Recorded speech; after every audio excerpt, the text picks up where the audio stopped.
All right, so I didn't have as much. Well, I had time to study this week, but I didn't have my phone. So my phone got left in an airport, and they can't seem to find it, even though it was in a bathroom. Anyway, yeah, but if they don't, they won't let me come get it anyway. Anywho, um, so I heard something from Myron Golden, and he was talking about sometimes you have to quit to win, which doesn't make sense, right? He's like, we've all heard the old adage, winners never quit and quitters never win. But that's not necessarily exactly true. And then I was looking through some other notes that I'd written, and I had something that said addition by subtraction. Okay? Which is what he's saying. Sometimes you need to quit to win. So when you're trying to move yourself forward and do different things, sometimes there are things that you have to quit. You have to stop doing them. People that need to exit your life, things that need to exit your life, habits that need to exit your life, right? So that you can move forward, right? Our choices or our lack of choices can either elevate us or they can stagnate us, okay? So we've been talking about non-negotiables. We've been talking about environment for 6 months. Like, we've been talking about the difference between contributing factors and determining factors, right? What are the contributing factors that are keeping you from that next level, right? Eric and I were talking the other day. I feel like it's frustrating because I feel like we're like almost to the top rung of this ladder and we're like stuck right there. And we like, what is the key? What is the little thing that we're missing that's going to push us and get us to the top of the platform, right? Not to the top of where we want to go, but to that level, right? And so sometimes it's not about what you need to add, it's about what you need to subtract. So, and then some other notes we're talking about, you have to separate to elevate. You have to separate from things that are holding you here, right? It's like, I don't like clutter. I'm not a hoarder. I can't stand it. Like, I start feeling this heaviness, right? And I'm like, my God, my cabinets, I need to clean out my cabinets and just clean shit out. Or sometimes I go through my desk and I'm like, why do I still have this? And I feel lighter. I don't feel as weighed down. And it's that way in our lives too. We've got to go figure out what is like heavy. Like, sometimes your backpack in life gets so full of bullshit that you're like, you can barely walk, right? So you got to get in there and figure out what doesn't serve you anymore. Something may have been good for you 6 months ago, a year ago, 8 years ago, but we tend to keep all that stuff, right? Like clothes that we can't wear anymore or that have a hole in it. But I loved it. I love this. I love this shirt. Okay, but you haven't worn it in a year. And it's got a hole. Like, why are we holding on to those things, right? So we've got to make sure that we're cleaning out our backpack of life regularly, right? So sometimes quitting helps you win, right? Quit what doesn't add to your winning, right? Quit what doesn't fit your purpose. And quitting is sometimes the best option. Does anybody know what the N of one means? The N of one is like, you have to experiment on yourself, right? What helps you win?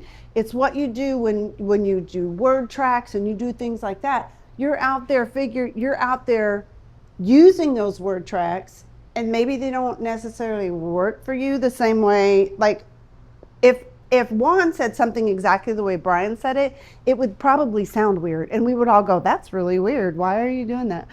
Because it doesn't work for Juan. And it might not work for Ernest, right? Like, you have to figure out your N of one, your experiment, right?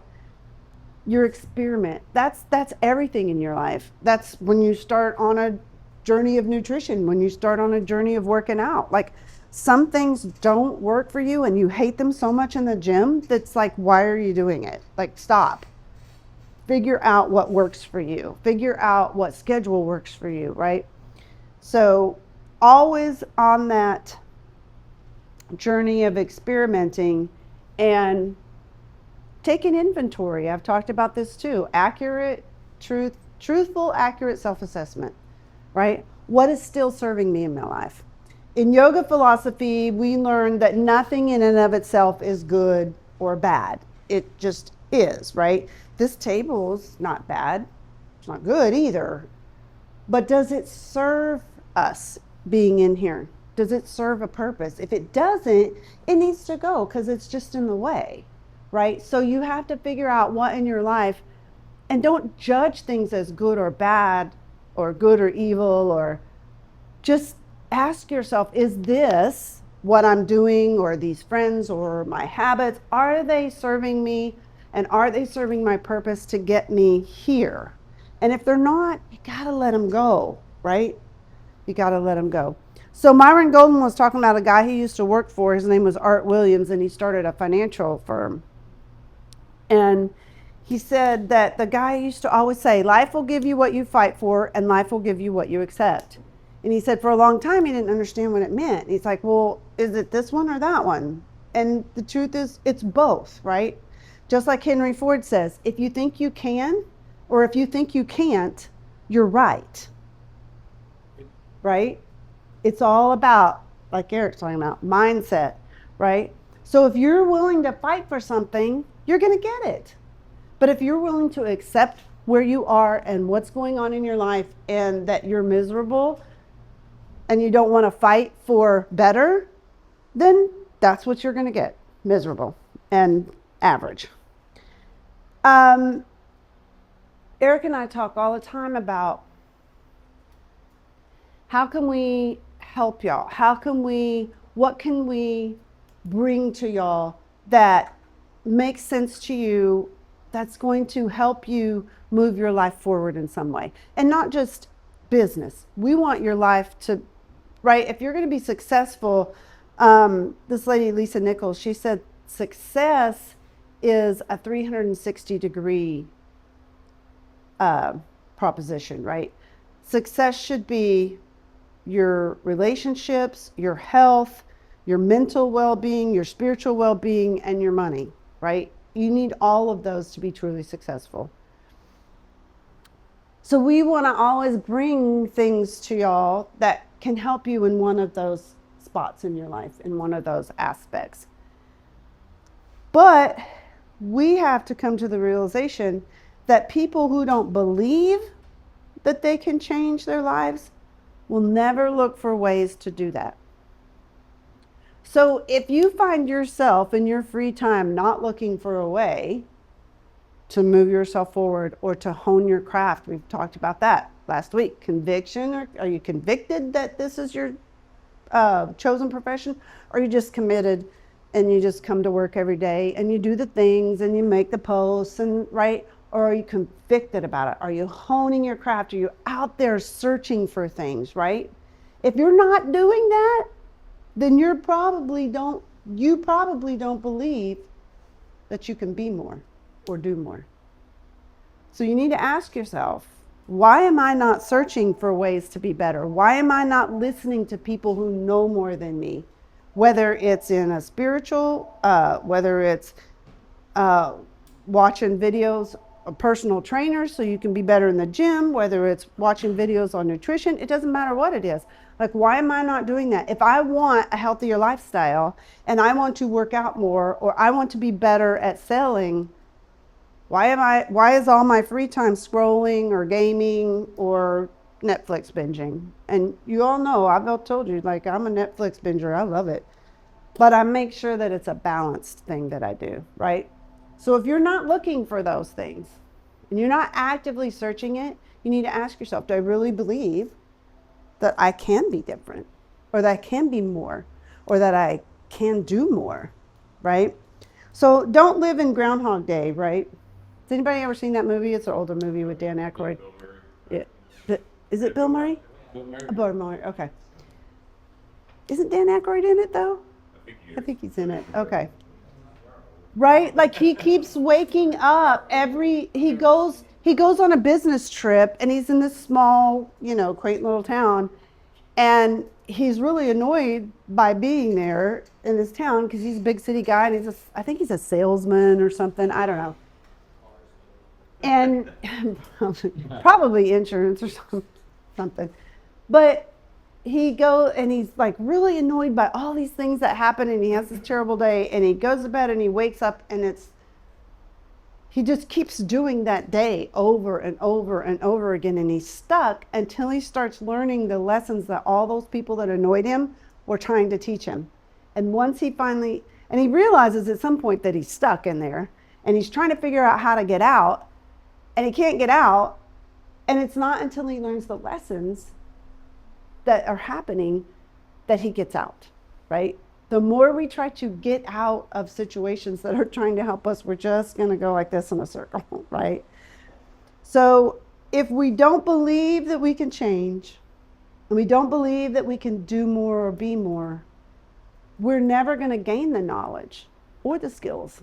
If you go in there to the desk, new guys, and you think in a month, I got this, right?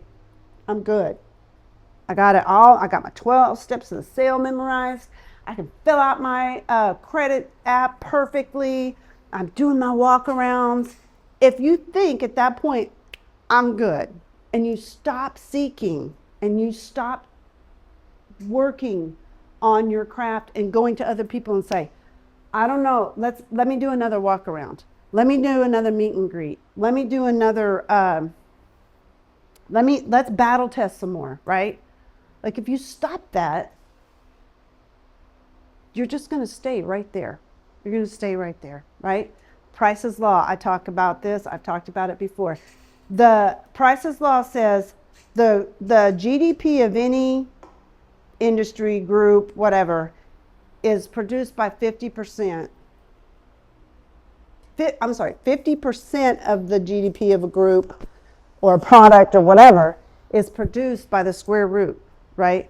And when you start out, if there's 9 salesmen, 3 people are going to get 50% of the commission.